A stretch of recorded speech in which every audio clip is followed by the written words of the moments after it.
اور اس بات کا تذکرہ کیا کہ میں نے اپنے مالک کی غیر موجودگی کے اندر اس کے گھر کے اندر کسی خیانت کا ارتکاب نہیں کیا۔ یہ بہت بڑی بات تھی جو یوسف علیہ السلام نے کہی، اور حقیقت بھی اس میں تھی کہ حضرت یوسف علیہ السلام نے اپنے مالک کی غیر موجودگی کے اندر ان کے گھر کے اندر کسی قسم کی بلکہ ذرہ برابر بھی خیانت کا ارتکاب نہیں کیا۔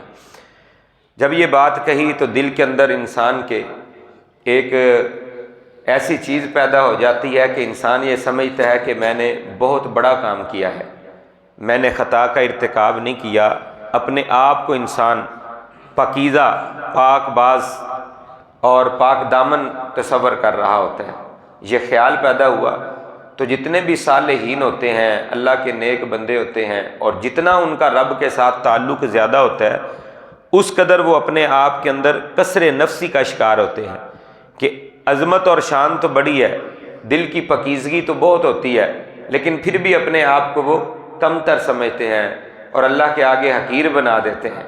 تو فوراً حضرت یوسف علیہ السلام نے، کیونکہ وہ اپنے اندر ایک بڑا پن آ رہا تھا، تو فوراً کہا کہ وما ابرئ نفسی، میں اپنے نفس کو بری نہیں قرار دیتا، میں اپنے نفس کو بری و ذمہ نہیں کہتا۔ ان النفس لامارۃ بالسوء، یہ نفس جو ہے یہ انسان کو برائی کی طرف ابھارتا ہے، برائی کا حکم دیتا ہے، برائی کی طرف لے کر جاتا ہے، یہ تو برائی کی ترغیب دیتا ہے، میں اپنے آپ کو بری و ذمہ نہیں کہتا۔ حالانکہ حضرت یوسف علیہ السلام کا نفس نفس امارہ نہیں تھا، وہ تو نفس مطمئنہ تھا۔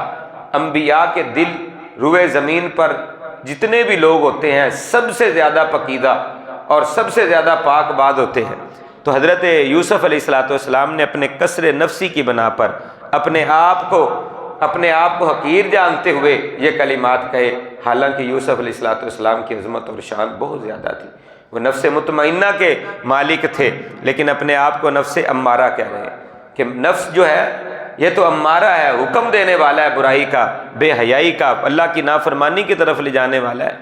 اور پھر کہا الا ما رحم ربی، مگر جس پر میرے رب کا رحم ہوتا ہے اس کو وہ نفس کی جتنی بھی خوشنما باتیں ہوتی ہیں جو نفس اسے دوسری طرف راغب کرتا ہے وہ بچ جاتا ہے، محفوظ ہو جاتا ہے۔ جس پر اللہ کا رحم نہیں ہوتا نفس اس کو برائی کی طرف لگا دیتا ہے۔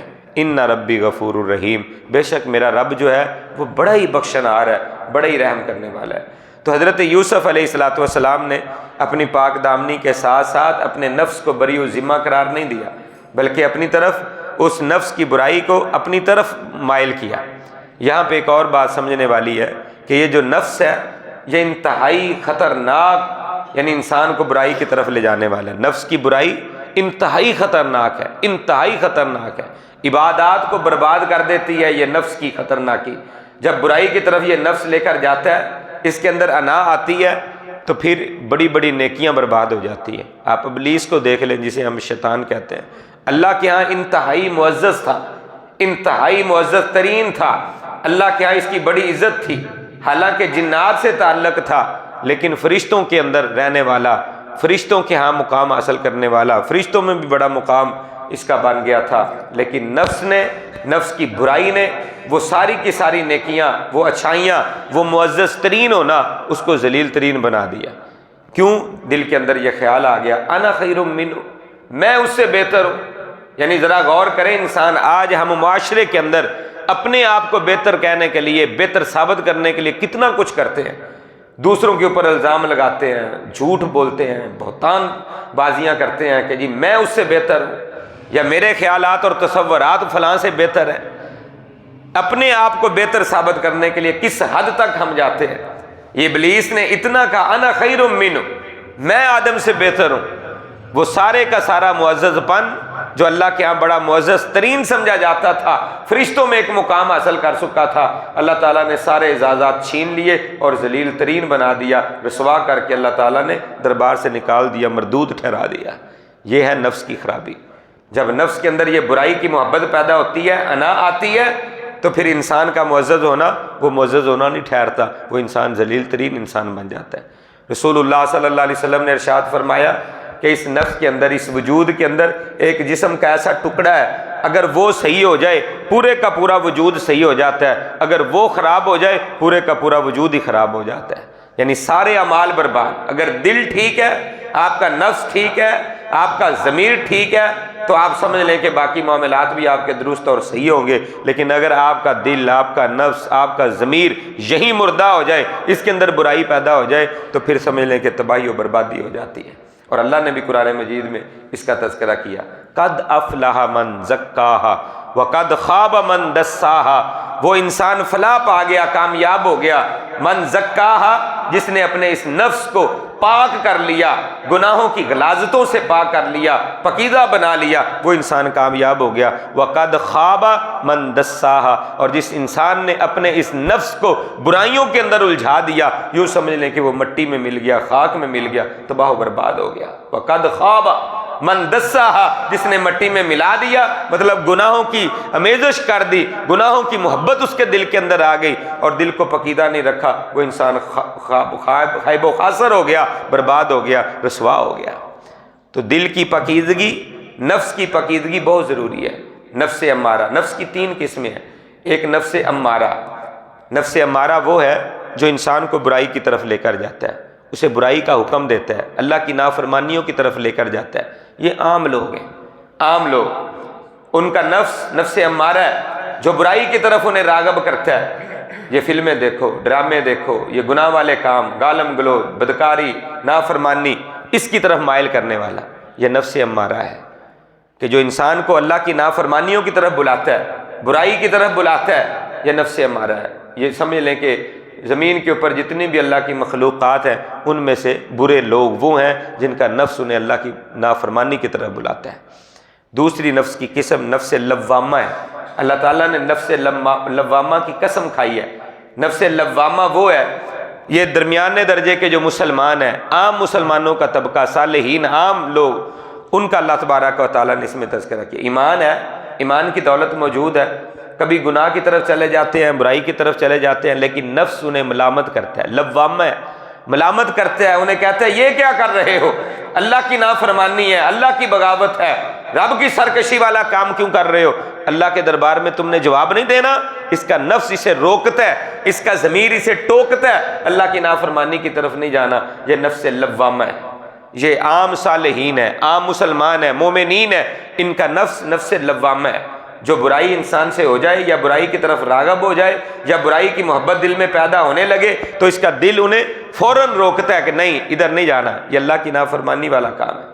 یہ نفس لوامہ ایسے لوگوں کا۔ تیسرے لوگ جن کا نفس مطمئنہ ہے، یہ اعلیٰ درجے کے مسلمان ہیں، صالحین ہیں، انبیاء کرام ہیں، شہداء ہیں، بڑی بڑی عظمت اور شان والے لوگ ہیں۔ نفس مطمئنہ، اللہ تبارک و تعالیٰ سے دعا کرے اللہ تبارک و تعالیٰ ہمیں نفس مطمئنہ عطا فرما دے۔ یہ نفس وہ ہے جو اطمینان والا ہے، نیکی کرتا ہے، مطمئن ہے کہ میں نے اپنے رب کی نافرمانی نہیں کی، گناہوں سے بچتا ہے، نفس پاک ہے، اس کا دل پاک ہے، اس کی روح پاک ہے، ضمیر اس کا بیدار ہے، اور اللہ کی نافرمانی کی طرف نہیں جاتا بلکہ اسے اللہ کی فرما برداری کی طرف لے کر جاتا ہے۔ یہ نیکی تجھ سے نہیں ہوئی، یہ نیکی بھی کرو، یہ اچھائی والا کام تو نے ابھی تک نہیں کیا، یہ اچھائی والا کام بھی کرو، یہ اللہ کی فرما برداری والا کام ابھی تک تجھ سے نہیں ہوا، یہ بھی اللہ کی فرما برداری والا کام کرو۔ اس کا نفس نیکیوں کی طرف لے کر جاتا ہے، اللہ کی محبت کی طرف لے کر جاتا ہے، اللہ کے حکموں کی تابع داری کروانے کے لیے ان کا نفس اس طرف مائل کرتا ہے۔ یہ نفس مطمئنہ ہے، اطمینان والا روح، اطمینان والی نفس۔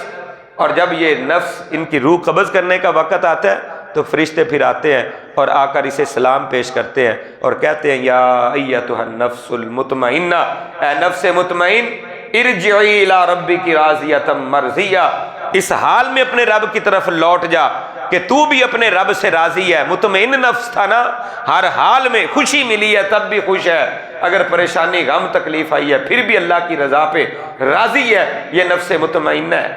حدیث مبارکہ میں آتا ہے کہ ایک عورت کا بچہ فوت ہو گیا، مسلمان کا بچہ فوت ہو گیا، اولاد چھن گئی، اس پر بھی وہ کہتے ہیں الحمدللہ انا للہ و انا الیہ راجعون، ساری تعریفیں اس اللہ کی ہیں، اللہ نے یہ نعمت عطا کی تھی، اللہ نے واپس لے لیا، اولاد چھن گئی ہے، بیٹا بیٹی فوت ہو گئے ہیں، اولاد کے چھن جانے پر بھی اللہ کی تعریفیں کر رہا ہے، کتنا نفس مطمئن ہے، کس قدر اللہ کی رضا پہ راضی ہے کہ الحمدللہ کے ترانے پھر بھی گا رہا ہے۔ حدیث مبارکہ میں آتا ہے اللہ اپنے بندے پر اتنا خوش ہوتا ہے، فرشتوں سے کہتا ہے کہ تم نے ان کے روح کے، اس کے جگر کے ٹکڑے کو اس سے چھینا ہے، اس کی حالت اور کیفیت کیا تھی؟ فرشتے کہتے ہیں اللہ وہ تیری تعریفیں کر رہا تھا۔ اللہ فرماتے ہیں جاؤ میرے اس بندے کے لیے جنت میں ایک محل تعمیر کر دو اور اس کے اوپر لکھ دو بیت الحمد، اللہ کی حمد کرنے والے بندے کا گھر ہے۔ یعنی نفس مطمئن کو اتنے اعزاز ملتے ہیں، فرشتے آتے ہیں کہتے ہیں ارجعی الی ربک راضیۃ مرضیہ، اس حال میں اپنے رب کی طرف لوٹ جا کہ تو اپنے رب سے راضی ہے اور تیرا رب تجھ سے راضی ہے۔ فادخلی فی عبادی وادخلی جنتی، اللہ کے نیک اور صالح بندوں میں داخل ہو جا اور اللہ کی جنتوں کا مہمان بن جا۔ یہ نفس مطمئنہ ہے۔ نفس کی 3 قسمیں ہیں، نفس امارہ، نفس لوامہ، نفس مطمئنہ۔ اللہ تبارک و تعالی ہمیں نفس مطمئنہ جو ہے اس کو اختیار کرنے کی اور اپنے دلوں کو نفس مطمئنہ بنانے کی اللہ تعالیٰ توفیق عطا فرمائے۔ آج کے سبق سے ہمارے لیے درس یہ ہے کہ اچھائی کی نسبت انسان کو ہمیشہ اللہ کی طرف کرنی چاہیے اور برائی کی نسبت اپنے نفس کی طرف کرنی چاہیے۔ جس طرح حضرت یوسف علیہ السلام نے کہا وما ابرئ نفسی، میں اپنے نفس کو بری و ذمہ قرار نہیں دیتا، میں اپنے آپ کو حاجی ثناء اللہ نہیں کہتا، میں اپنے آپ کو پاک دامن نہیں کہتا، بس جس پر میرے رب کا رحم ہو جائے۔ یعنی برائی کی نسبت اپنی طرف اور اچھائی کی نسبت رب کائنات کی طرف۔ اگر بچاؤں اپنی قوت اور طاقت سے نہیں بچا، لا حول ولا قوت الا باللہ، اگر نیکی کی رغبت مجھے ملی ہے تو اللہ کی طرف سے، اگر گناہوں سے بچاؤں تو وہ بھی اللہ کی طرف سے جو ہمت اور طاقت مجھے ملی ہے، توفیق ملی ہے، اس کی وجہ سے بچاؤ۔ اپنی نفس کی طرف برائی کی نسبت اور اپنے رب کی طرف اچھائی کی نسبت، یہ رب کی قدر کرنا بھی ہے۔ جس طرح ابراہیم علیہ السلام ہمیشہ ساری چیزوں کی نسبت اپنے رب کی طرف کیا کرتے تھے، اور جب کوئی برائی کی نسبت ہوتی تو اپنی طرف کرتے کہ میرا رب مجھے کھلاتا ہے، میرا رب مجھے پلاتا ہے، میرے رب نے مجھے ہدایت دی ہے، میرے رب نے مجھے صراط مستقیم پہ چلایا ہے۔ ساری تعریفیں ابراہیم علیہ السلام نے کی، اور جب بیماری کی باری آئی کہا وَإِذَا مَرِضْتُ فَهُوَ يَشْفِينِ، حالانکہ بیمار بھی تو اللہ ہی کرتا ہے، شفائیں بھی اللہ ہی دیتا ہے، لیکن کہا وَإِذَا مَرِضْتُ، جب میں بیمار ہو جاتا ہوں۔ یہ نہیں کہا کہ جب رب بیمار کرتا ہے، یہ ادب کا انتہائی درجہ ہے کہ اللہ کا ادب اور احترام اس قدر ابراہیم خلیل اللہ کے دل میں تھا۔ بیماری کی نسبت آئی، کہا کہ جب میں بیمار ہو جاتا ہوں۔ اور ہمارا کیا حال ہے کہ اچھائی ہو تو بندہ کہتا ہے جی بڑی محنت کی ہے تب جا کر اس مقام پہ پہنچا ہوں، کاروبار میں ترقیاں ہو گئی ہیں، بڑی محنتیں کی ہیں جی تب جا کر یہ عزت ملی ہے، اور کوئی فوت ہو اللہ دا حکم جی، پھر بیماری آ جائے، تکلیف آ جائے، ایکسیڈنٹ ہو جائے، کوئی پریشانی پہنچ جائے، اللہ دا حکم ایسے ہی تھے۔ تو میرے پیارے بھائیوں، جب بیماری برائی کی نسبت ہو اللہ کی طرف نہیں، اپنے نفس کی طرف کرنی ہے کہ میری ہی کوئی غلطی ہے، میری ہی کوئی خطا ہے جس کی وجہ سے ایسے ہوا ہے، میرے رب تو بڑی عظمت والے ہیں، شان والے ہیں، میرا رب ایسے نہیں کرتا ہے۔